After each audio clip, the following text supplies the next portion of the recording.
ఆయనేమో జైపూర్లో విందులు వినోదాల్లో అక్కడ హ్యాపీగా ఉన్నాడు. విందులు వినోదాలు చేసుకుంటూ జల్సాలు చేస్తున్నాడు మీ ముఖ్యమంత్రి.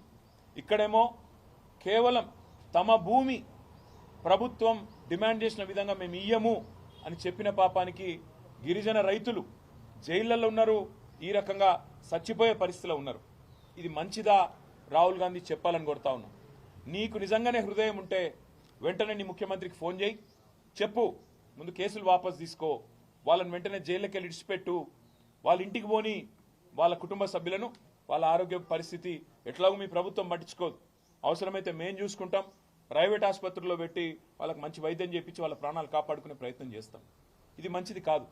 ఇంత అహంకారం, ఇంత తెంపరితనం, మేమేందో రాజులము రారాజులము, మా మాట నేను నడవాలే, ఇది మా కొడంగల్ సామ్రాజ్యంలో తిరుపతి రెడ్డి రేవంత్ రెడ్డి సామ్రాజ్యంలో ఇంకోవాళ్ళు రావద్దు అన్నట్టుగా